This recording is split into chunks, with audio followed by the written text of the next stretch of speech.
Hey, it's Alexis Haines, and this is my podcast, Recovering from Reality. Today, I have a very, very special guest, Mr. Evan Haines, my spouse and very best friend, and I'm so excited to have you on the podcast today. Thank you. Thanks for having me.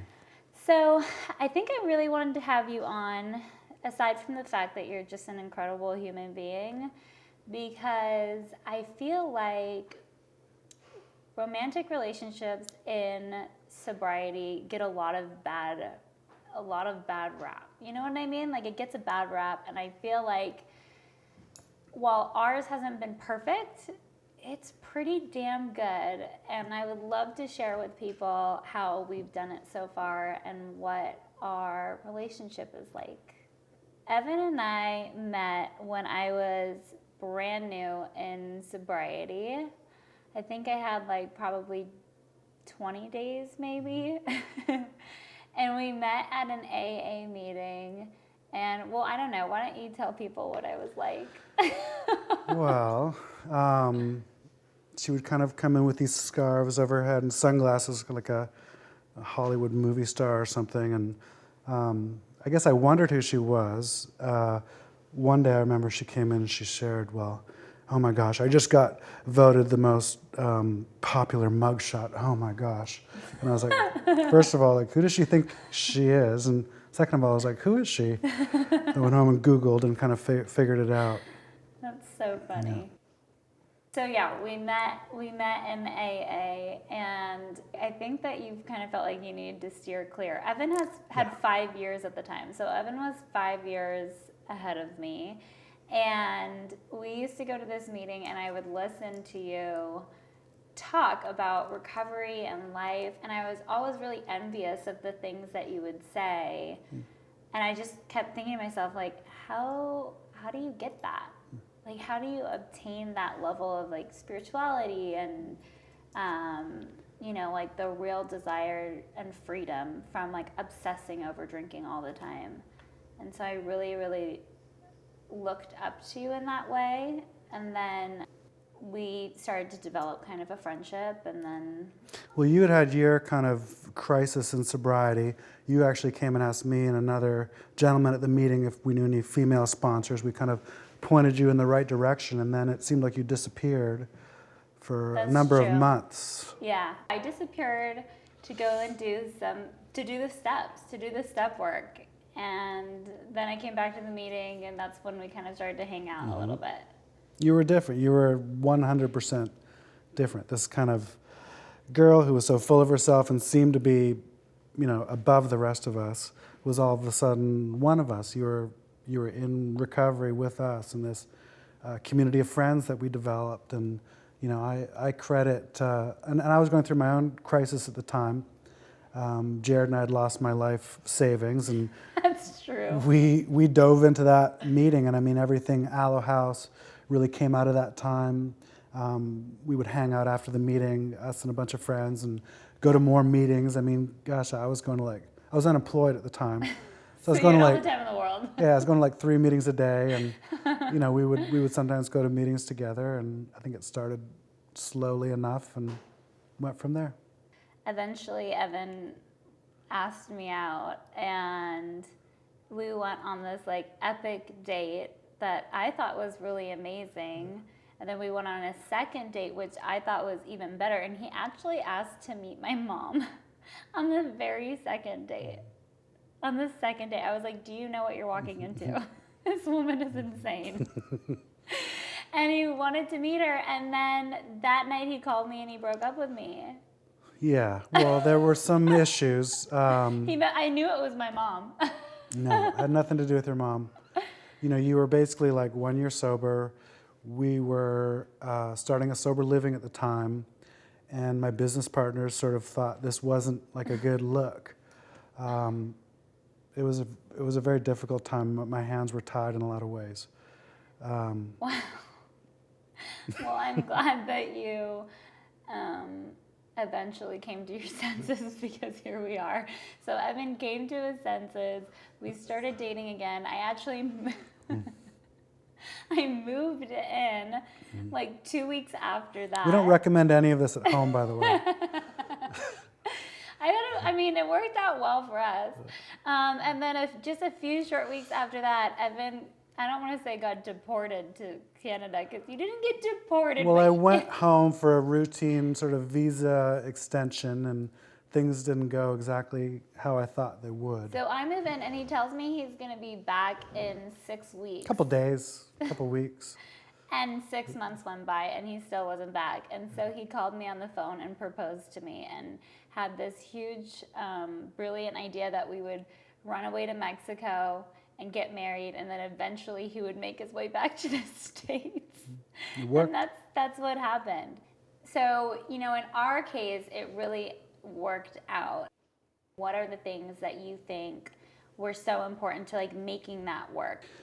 Well, I think it's acceptance, and I think in recovery we learn to accept ourselves, and in finding that compassion for ourselves, we find compassion and acceptance for others. And I think that there's nothing as important as that in a relationship. I'd been in relationships where people didn't sort of know about my past, where I wasn't, going to tell them about my past or downplay it, and that's one approach. But I think for people who've really been through some stuff, that there's nothing that would bring those people together more than kind of sharing that. I know in our first early dates, there was two things. We talked about how crazy it was growing up, and we talked about how we wanted to have a normal family and how we wanted to, break a lot of these cycles. And for you, you talked about tradition, and you talked about raising kids and raising a family. And of course, I had to take your word for it then. And I wasn't going to be sure you knew what you were talking about until we actually did it. And I remember we were at our wedding, and your mom was on that sort of rampage to clear your name, that you weren't really in the Bling Ring Bandits. And I was actually really disappointed. I thought that was the coolest thing ever. Yeah, and Oh my God. that was like the major selling point. Yeah. And in what other world but the world of recovery would these things be cool? Only in recovery do we say it's so great you went to jail. I mean, you went to LA County Jail, I went to LA County Jail, different times, different facilities, but Yes. But we had that in common. we did. So I know the perspective as a female growing up with physical violence and sexual trauma and chaos and dysfunctional families. I know from my perspective of a woman what that was like. And I want to talk to you a little bit about your perspective as a male growing up in that kind of similar chaos. Well, I don't know the difference. I know certainly I learned to shut down emotionally, and I suppose I'd be guessing, but in that respect, there's probably similarities. Definitely kind of retreated into myself. I remember remembering this just the other day, crying, hyperventilating, crying so hard one time and being told not to cry. And at the same time, I think that's kind of normal for males in our culture. So maybe I just had to try a little harder not to cry. And I know it's one of your biggest complaints is that I don't cry enough still. It's not a complaint. It's just amazing to me that you never cry. Like you didn't cry at our children's births. You didn't cry at our wedding. You never cry. I just find that incredible because I cry over everything. So I don't So maybe know. that's a difference. I don't know. I guess. I think that boys are told that crying is a weakness. And I feel like in this era where we're talking about toxic masculinity and how it's affecting men and women, I want to talk to you about that because you are the most masculine man I've ever been with and that I've ever known, but you are so sensitive and so caring and so loving. And I just want to know your perspective on what masculinity really is and how you do it. Well, I'm flattered. First of all, I don't know if I necessarily agree with you, but I appreciate it. I agree. I mean, I'm standing behind my position. Okay. Well, I accept your position. I know that I never really fully conformed to masculine roles. I mean, I tried sports.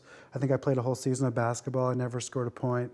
Didn't quite make the baseball team. They put me on the softball. Like, I tried. I'd put myself out there. But you're incredible at jujitsu, which Well, is I am martial now. arts. That was later in life. Okay. I was 31 years old, but growing up, people made fun of me. My voice was high pitched. I developed later. In fact, there's a funny story. I think I was like probably Harper's age. I was 4 or 5 years old, and I go to the dentist, and the hygienist after shows me a drawer full of little toys, and I'm digging through them, and my dad's standing beside the dental hygienist, and I pull out a little purse, and my dad's like, "Oh my God," and and she says, "Well, maybe he thinks it's like a toolbox," and I go, "Look, it's a little purse, and I can put it on my arm," and he's just like, so I love that. I never conformed to what I would call gender norms. And I'm sure there's different reasons for that. I was raised by my grandma almost exclusively. I didn't have brothers or sisters, but I had a cousin and other female cousins, and we would play Barbie dolls, and my grandma sewed. I would help her sew. We would bake together. So there's all these things that I guess weren't sort of traditional conforming kind of masculine roles that I would do. And it was, I'll be honest, it was difficult. I didn't quite fit in the same way. I was artistic. I wasn't, into sports.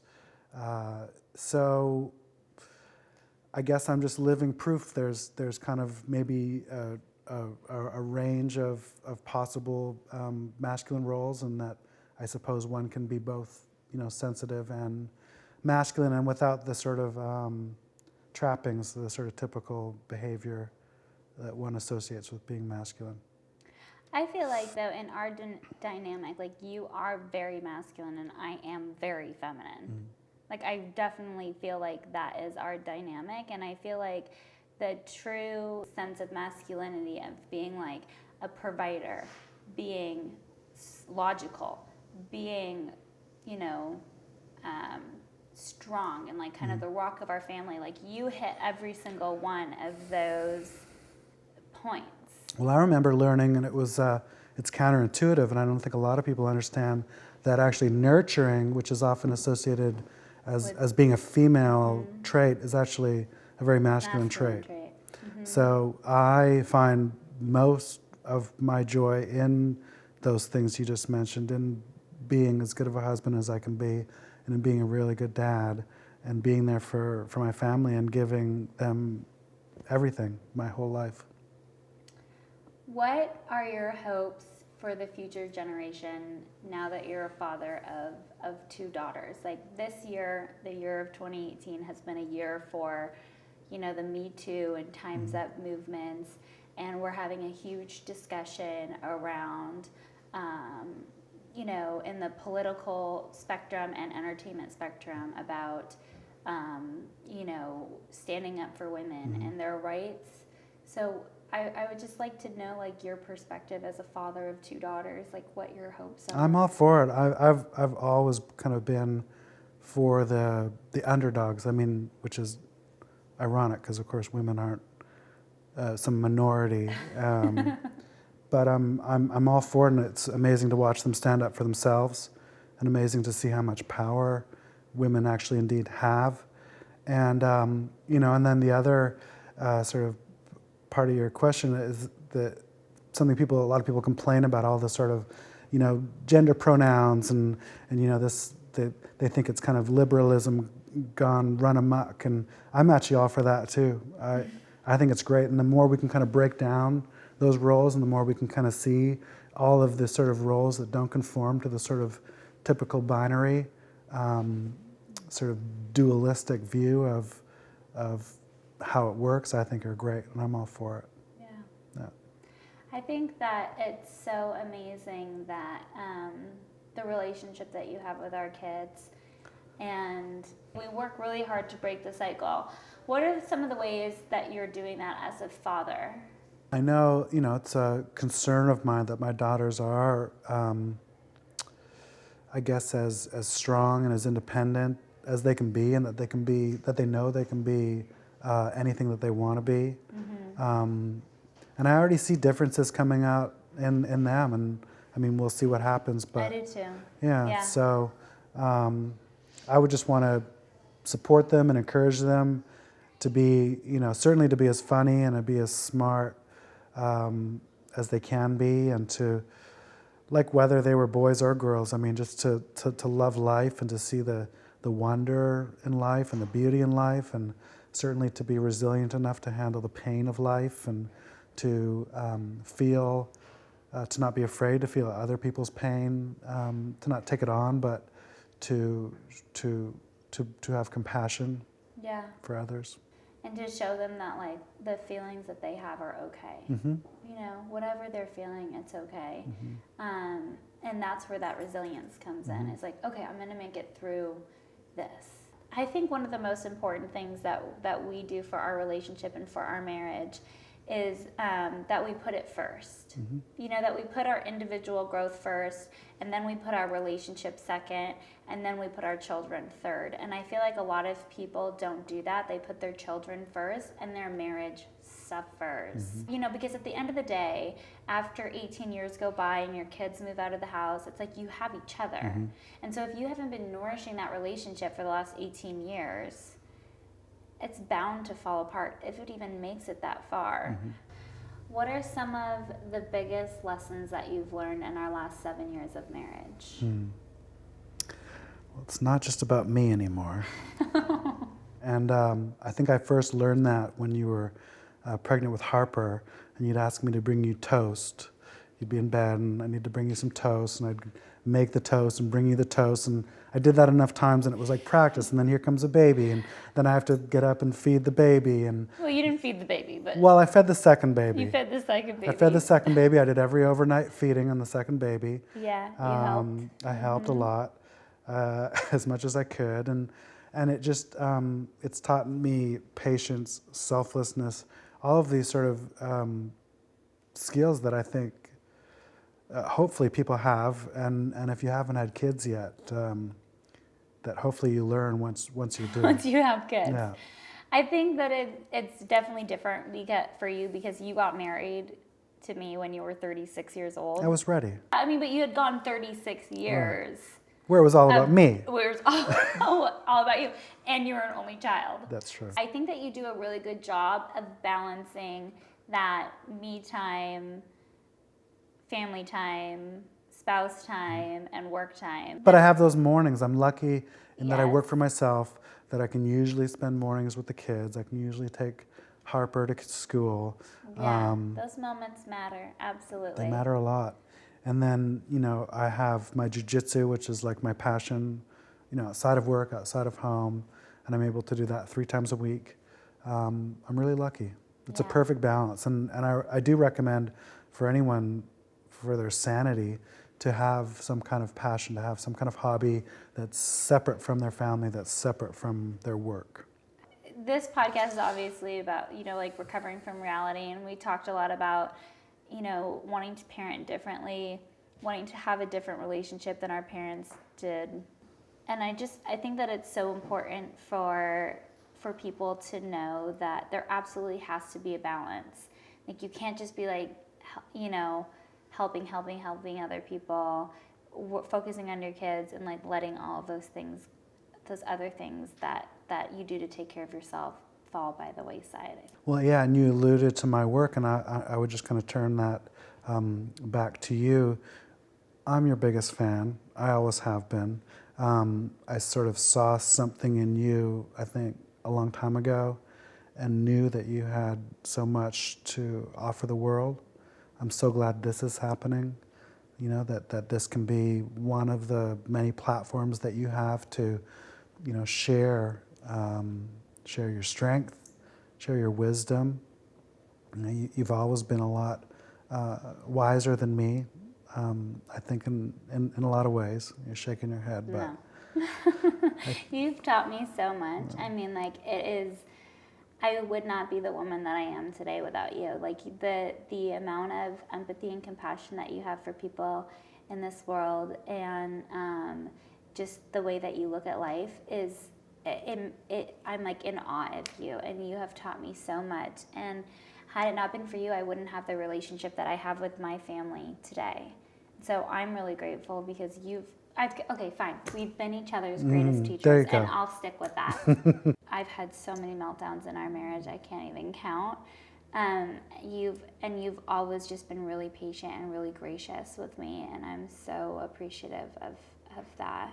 Well, of course, because I'm far from perfect, and that's my little get out of jail free card. And it's not that I keep a scorecard per se, but I mean, you were talking about kind of breaking out of the sort of paradigms with the Me Too movement and the sort of end to toxic masculinity. I think your exploration of recovery is amongst other people, really an effort that's going to bring us into a whole new way of And you being. support me in that, because as a man who's married to a woman who has such severe sexual trauma and such a history with that Me Too movement and with that Time's Up stuff, and like being taken advantage by the entertainment industry, people in it, and being someone who's been through such severe sexual trauma, like you're helping people too, to say, to kind of, without even saying so, show people